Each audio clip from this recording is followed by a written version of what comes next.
Dream job ఆదిత్యతోనే సాధ్యం. Aditya degree colleges admissions open. For more information visit our website. Thank you. First trailer ఎట్లా అనిపించింది? నిజంగా బాగుందా? గట్టిగా కొడుతున్నాం. సో థ్యాంక్ యూ అందరికీ, ఇక్కడికి వచ్చిన ప్రతి ఒక్కరికి, మీడియా మిత్రులకి, then chief guest and mainly Murali Naik గారి ఫ్యామిలీ మెంబర్స్కి ఐఎమ్ వెరీ వెరీ థ్యాంక్ఫుల్ మా ఈవెంట్కి వచ్చినందుకు. సో నేను నా స్పీచ్ని 3 పార్ట్స్గా నేను డివైడ్ చేసి చెప్పబోతున్నా. First is Solo Boy film గురించి. సో సోలో బాయ్ సినిమా అన్నది ప్రతి ఒక్క మిడిల్ క్లాస్ వ్యక్తి వాళ్ళ లైఫ్లో వాళ్ళు ఎక్స్పీరియన్స్ చేసే ఒక సిచ్యువేషన్స్ ఎలా ఉంటాయని చెప్పేసి దాన్ని ఒక నిజ జీవితాన్ని ఆధారంగా తీసుకొని తీసిన ఒక ఫిలిం. సో నేను ఎప్పుడైతే నా ఫస్ట్ ఫిలిం సరిగ్గా ఆడలేదు, జనాలకు రీచ్ అవ్వలేదని చెప్పేసి నన్ను నేను రీచెక్ చేసుకొని నేను ఎలాంటి క్యారెక్టర్ చేయాలి అని చెప్పేసి అనుకుంటున్నప్పుడు నేను ఒక 8 నెలలు ఏం వర్క్ చేయలేదు, బిగ్ బాస్కి వెళ్ళలేదు. అప్పటికి ఇంకా నేను ఎవరికి తెలియదు. సో ఆ బిగ్ బాస్కి వెళ్ళే ముందు ఒక 8 నెలలు, సీజన్ 7 కంటే ముందు నేను చాలా ఖాళీగా ఉన్నా.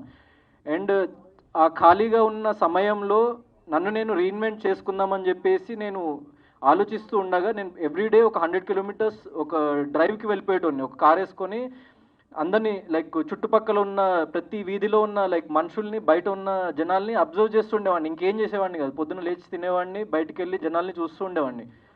సో నాకు ఒకటి అనిపించింది ఏంటంటే, మన లైఫ్లో మనకి ఎంత డబ్బున్నా ఎంత డబ్బు లేకపోయినా కొన్ని హ్యూమన్ ఎమోషన్స్ అన్నవి కామన్.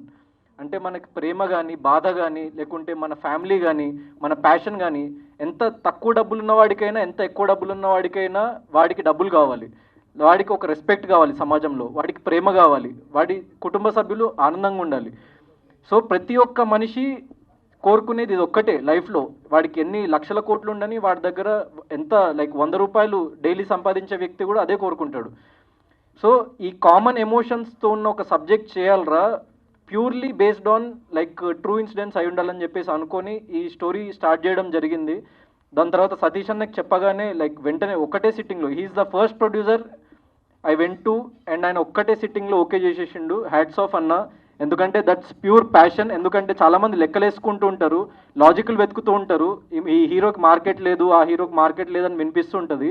ఒక సినిమా చేయకపోతే మార్కెట్ ఎట్లా వస్తుంది ఫస్ట్? సో అది సింపుల్ లాజిక్ కదా.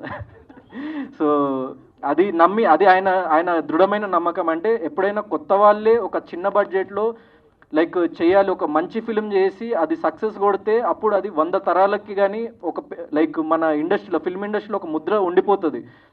ఒక బయట నుంచి వచ్చి ఫిల్మ్స్ తీయాలి, ఏ ఫిల్మ్ బ్యాక్గ్రౌండ్ లేకుండా అనుకునే వాళ్ళకి ఒక ఇన్స్పిరేషన్గా నిలుస్తుంది అని చెప్పేసి మా టీంలో ఉన్న ప్రతి ఒక్క వ్యక్తి అదే నమ్మిండు. కాబట్టి ఈ ఫిలిం ఈరోజు ఇక్కడ ఇంత అద్భుతంగా, ఏ ఇండస్ట్రీ బ్యాక్గ్రౌండ్ లేకుండా, I can proudly say no big producer, no big director, no big actor, no one, కానీ ఈ ఫిలిం ఇంత ఎక్స్ట్రాడినరీగా చేసిండ్రు. So I'm not the hero of this film, content is the hero of this film. So అలాంటి సబ్జెక్టే చేయాలనుకున్న, కంటెంటే hero అవ్వాలి, నేను లాస్ట్ ప్రయారిటీ అయి ఉండాలని చెప్పేసి నమ్మి మేము మా టీం అంతా నమ్మి చేసినాము. సో ఈ ఫిలింలో నేను చెప్తున్నా కదా, ఈ ఫిలిం ఎంత బాగుంటుంది అంటే, ఈ ఫిలింలో నేను కాకుండా ఇంకెవరు యాక్ట్ చేసినా కూడా ఈ ఫిలిం అంతే బాగుంటుంది, అంతే హిట్ అవుతుంది. సో ఆ క్రెడిట్ నాకు 0%, నేను చెప్తున్నా, not even 1%, 0%. And I'm very happy that I did this film, and I'm feeling very lucky that I did this film. ఎందుకంటే ఒక చిన్న యాక్టర్ని పెద్ద యాక్టర్ చేయగలిగే కెపాసిటీ ఉన్న ఫిల్మ్ ఇది. So I'm very very happy. ఈ ఫిలిం గురించి వచ్చేసరికి, సో సతీష్ అన్న అండ్ డైరెక్టర్ నవీన్ గారు వచ్చేసి వెరీ వెరీ కామ్ గోయింగ్. మీరు లాస్ట్ ఈవెంట్ చూసుకుంటే అసలు ఏం మాట్లాడలేదు, ఇప్పుడు ఇంకా స్లోగా ప్రమోషన్స్లో పడి ఆ ఫైర్ బయటకు వస్తుంది. సో అది ఇంకా 1% ఆయనలో ఉన్న ఫైర్ మీరు ఆన్ స్క్రీన్ చూసిండ్రు. సో కంటెంట్ని నమ్మండి. సో మా మాటలు అవన్నీ సెకండరీ. సో కంటెంట్ని నమ్మండి, ట్రైలర్ చూడండి. అండ్ ఇది ఒక చిన్న ఫిలిం, మాకు ఏదో లక్షలు కోట్లు ప్రమోషనల్ బడ్జెట్ ఉండదు. మీకు నిజంగా నచ్చుంటే, మీరు ఒక మిడిల్ క్లాస్ వ్యక్తి అయి ఉంటే, మీరు కనెక్ట్ అయ్యి ఉంటే, ఒక 50 మందికి మీ వాట్సాప్లో ఇది ట్రైలర్ షేర్ చేయండి, వాళ్ళని ఇంకో 50 మందికి షేర్ చేయమని చెప్పేసి చెప్పండి. ఎందుకంటే అది మీకు ఫ్రీ ఆఫ్ కాస్టే, కానీ మాకు అది జీవితం. సో మీకు నిజంగా నచ్చుంటే మాత్రం ఖచ్చితంగా ఈ పని చేయండి నా కోసం. నాకు సపోర్ట్ చేసి ఓట్ చేసిన ప్రతి ఒక్కళ్ళు బిగ్ బాస్లో ఉన్నప్పుడు రన్నరప్ అయినా అని చెప్పేసి నేను ఫీల్ అయినా కూడా బయటకు వచ్చి చూసిన తర్వాత ఎంతమంది జనాదరణ పొందిన అని చెప్పేసి నేను చాలా సంతోషపడ్డా. వాళ్ళందరికీ చెప్తున్నా, సో నాకు బిగ్ బాస్లో ఉన్నప్పుడు మీరు విపరీతమైన ఓటింగ్ చేసిండ్రు. లైక్ నేను బయటకు వచ్చిన తర్వాత వీడియోస్ కానీ, మీమ్స్ కానీ అవన్నీ చూస్తుంటే లైక్ నేను అసలు చాలా సంతోషపడ్డా అనమాట. నాకు కప్పు రావడం రాకపోవడం బిగ్ బాస్ అన్నది చాలా జస్ట్ ఒక 1% ఆఫ్ మై లైఫ్.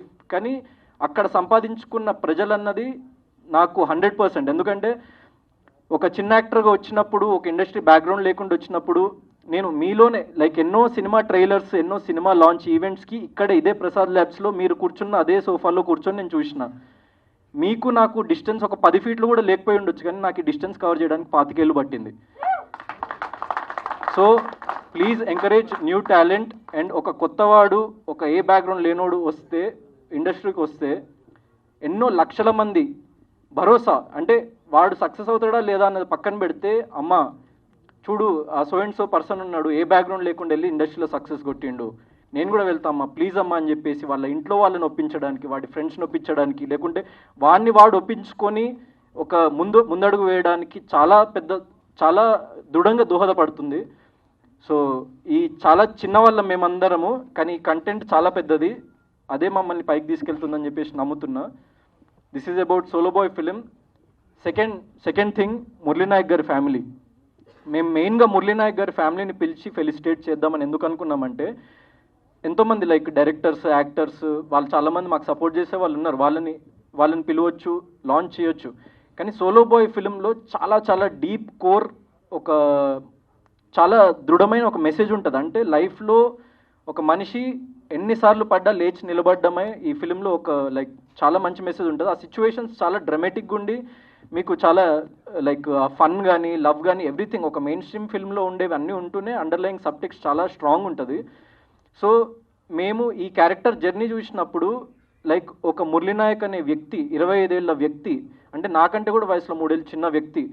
సో అంత కరేజ్ ఎక్కడి నుంచి వస్తుంది, అంత బలం ఎక్కడి నుంచి వస్తుంది, అంత చిన్న, అంటే ఇప్పుడు మనం చూస్తుంటాం 20-25 ఏళ్ళ వ్యక్తులు ఏం చేస్తుంటారు, పబ్లోకి వెళ్తుంటారు, మందు తాగుతుంటారు, సిగరెట్లు కొడుతుంటారు, అమ్మాయిలతో తిరుగుతుంటారు. కానీ అలాంటి వయసులో ఒక వ్యక్తి అంత దూరం వెళ్ళి మన దేశం కోసం అంత పాటుపడ్డాడు. ఆపరేషన్ సింధూర్ అనేది మన గవర్నమెంట్ చాలా ఒక ప్రెస్టీజ్కి తీసుకొని పాకిస్తాన్కి అగేన్స్ట్గా ఒక వార్ రైజ్ చేసి, మేము దేనికి తగ్గము, మా మీద చెయ్యేస్తే నరికేస్తా నా కొడకల్లారా అని చెప్పేసి ఆపరేషన్ సింధూర్ ఏదైతే పిఎం మోదీ గారు స్టార్ట్ చేసిండ్రో దాంట్లో ఒక కీలకమైన పాత్రని వర్తించిన మన మురళీనాయక్ గారు.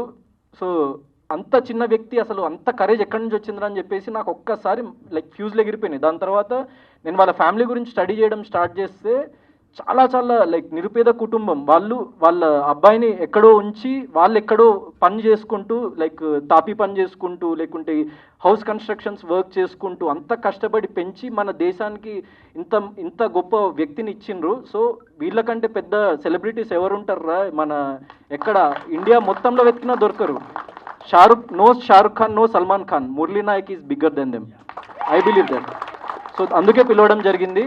Sir thanks a lot. అండ్ చివరిగా ఒక విషయం చెప్పాలనుకుంటున్నా. నేను సోషల్ మీడియాలో ఒక చిన్న కమెంట్ చూసిన ఒకసారి, అంటే చాలా వందల వేల లక్షల కమెంట్స్ వస్తుంటాయి, పాజిటివ్ వస్తుంది, నెగిటివ్ వస్తుంది, మనం నచ్చని వాళ్ళు ఒక్కొక్కటి అంటుంటారు. ఒక కమెంట్ నాకు స్టక్ అయింది. నేను బిగ్ బాస్ సీజన్ 8 నుంచి రన్నర్ అయి బయటికి రాగానే చాలామంది లైక్ ఫ్యాన్స్ కానీ లేకుంటే నన్ను అభిమానించే వాళ్ళు వచ్చి చిన్న ర్యాలీ లాగా చేసి లైక్ నాకు పూలదండలు, గజమాలలు అవన్నీ ఏదేదో చేసిండ్రు అనమాట. సో అక్కడ వీడేం పీకిండ్రా, వీడికి ఇంత చేస్తున్నారని చెప్పేసి ఒక కమెంట్ వచ్చింది. సో నేను ఆలోచించిన, అవును కదరా నేను ఏం పీకిన లైఫ్లో, నాకెందుకు ఇదంతా అని చెప్పేసి ఎప్పుడైతే మురళీనాయక్ గారి లైక్ చావు వార్త విన్నానో అక్కడ నేను ఇన్ని సంవత్సరాలు బ్రతికిన ఏదైతే లైఫ్ ఉందో ఒక్కసారిగా నాకు మనం బ్రతుకుతుంది కరెక్టేనా, లేకుంటే మనము నార్మల్ కామన్ పీపుల్ నుంచి ఇంత దూరం వచ్చినాం, మనల్ని ఇంత దూరం తీసుకొచ్చిన వాళ్ళు ఎవరు అని చెప్పేసి ఒక్కసారిగా ఆలోచించిన. సో నాకు ఏ సెలబ్రిటీ సపోర్ట్ చేయలేదు సార్, ఏ ప్రొడక్షన్ హౌస్ సపోర్ట్ చేయలేదు, ఏ పెద్ద డైరెక్టర్ సపోర్ట్ చేయలేదు, ఆడియన్స్ సపోర్ట్ చేసిండ్రు. ఆడియన్స్ నన్ను ఇక్కడ వరకు తీసుకొచ్చిండ్రు. సో నేను నన్ను అభిమానించిన ప్రతి ఒక్క ప్రేక్షకుడి కోసం ఏదో చేయాలన్న ఆలోచన తిరుగుతున్నప్పుడు మురళీనాయక్ గారి ఈ ఇన్సిడెంట్ జరిగింది. దాని తర్వాత నేను ఇంకా బలంగా ఆలోచిస్తూ ఏదైనా స్ట్రాంగ్గా మనము ఒక పెద్ద ఈవెంట్ మన నా లైఫ్లో నెక్స్ట్ బిగ్ ఈవెంట్ ఏదైతే ఉంటుందో అక్కడ ఇది అనౌన్స్ చేద్దామని చెప్పేసి నేను ఫిక్స్ అయినా. అదేంటంటే సమవర్తి అనే ట్రస్ట్, అది ఒక నాన్ ప్రాఫిట్ షో ద్వారా నేను సంపాదించిన ప్రతి ఒక్క రూపాయి నుంచి 50 పైసలు దానికి డొనేట్ చేద్దాం అనుకుంటున్నా, మీ కామన్ పీపుల్ కోసం. అండ్ దాంట్లో ఫస్ట్ డొనేషన్ నా బిగ్ బాస్లో నేను సంపాదించింది, నన్ను చాలామంది అడిగింది ఎంత రెమ్యూనరేషన్ సంపాదించాను. 30 లక్షలు సంపాదించింది సార్ నేను 10 వారాల నుండి. 15 లక్షలు సమవర్తి ట్రస్ట్కి నేను ఉన్న పలంగా నేను దానికి డొనేట్ చేస్తున్నా. అండ్ దాంట్లో ఫస్ట్ డొనేషన్ మురళీ నాయక్ గారి ఫ్యామిలీకి 1 lakh రూపీస్ సభాముఖంగా ఇస్తున్నా. Please come sir. అండ్ ఈ సమవర్తి అనే ట్రస్ట్ ఏంటి అంటే, నేను నా సోషల్ మీడియాలో ప్రతి మంత్ 1st తారీఖు రోజు ఆ ట్రస్ట్ ద్వారా నేను ఎంత డొనేట్ చేసిన అన్నది నా సోషల్ మీడియా హ్యాండిల్లో ఉంటుంది.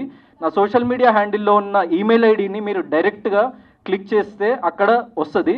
అక్కడ మీరు సమవర్తి అని సబ్జెక్ట్ టైప్ చేసి మీకున్న ప్రాబ్లం ఏంటో చెప్పండి. నేను ఈ ప్రపంచంలో ఉన్న అందరి వ్యక్తుల ప్రాబ్లమ్స్ తీర్చగలిగే అంత గొప్పవాడిని కాదు, అంత ఆస్తిపాస్తులు నా దగ్గర లేవు. కానీ నా శాయశక్తుల నేను సంపాదించిన ప్రతి రూపాయి, అది రూపాయి అయితే 50 పైసలు డొనేట్ చేస్తా, అది 1 కోటి రూపాయలు అయితే 50 లక్షలు డొనేట్ చేస్తా, అది 100 కోట్లు అయితే 50 కోట్లు డొనేట్ చేస్తా, అది 1,00,000 కోట్లు అయితే 50,000 కోట్లు డొనేట్ చేస్తా. నేను బ్రతుకున్నంత కాలం, నేను చచ్చే వరకు 1,00,000 మందికి ఈ ట్రస్ట్ ద్వారా సహాయం అందాలి అన్నదే నా కోరిక. నిజంగా నా మాట నిలబెట్టుకోకపోతే మీడియా ముందు చెప్తున్నా, సోషల్ మీడియాలో కానీ మీడియాలో కానీ నన్ను ఏకిపారేయండి. నేను నా సినిమాలు కూడా చూడకండి తర్వాత కావాలంటే. నేను నా మాట మీద నిలబడి చూపిస్తా. Thank you. మా 2వ సినిమాకే ఇంత పెద్ద అనౌన్స్మెంట్ ఇచ్చిన హీరో, ఈడు నిండు 100 ఏళ్ళు హ్యాపీగా ఉండి ఈడు అనుకున్న ఏదైతే ఉందో, నాకు ఇచ్చేవాళ్ళంటే చాలా ఇష్టం అండి. నేను ఖర్చు పెట్టే డబ్బులు నాకు చాలా ఇష్టం. ఏంటంటే అందరూ టేకిన్లో ఇది మన తీసుకోవడంలో కిక్ ఉంటుంది జనాలందరికీ, నాకు ఇస్తే కిక్కు. తమ్ముడు ఆ మాట అన్నందుకు నిజంగా I'm thank you so much రా. మన ప్రొడక్షన్ హౌస్ ఏ స్థాయికి వెళ్ళినా నువ్వు కూడా అంచెలంచెలుగా ఎదిగి నువ్వు ఏదైతే ఇప్పుడు అన్న ఒక మాట ఉందో, నీకు వచ్చిన ప్రతి రూపాయల హెల్పింగ్ నేచర్ అనేది ఏదైతే ఉందో, నువ్వు ఇస్తానన్నావు కదరా, ఇచ్చేటట్టు ఆ నేచరే చేస్తుంది. I believe nature. Thank you తమ్ముడు, థ్యాంక్ యూ, లవ్ యూ. ఈ సోలో బాయ్ పెద్ద హిట్ కొట్టి సోలో బాయ్లోంచి వచ్చిన డబ్బుల్లోంచి కూడా మనం మంచి ఏదోటి వ్యవహారం చేద్దాం. సభాముఖంగా మేమే చెప్తున్నాం. Thank you so much. Suman టీవీలో మీ పర్సనల్ అండ్ బిజినెస్ ప్రమోషన్స్ కోసం కింది నెంబర్కి కాంటాక్ట్ చేయండి.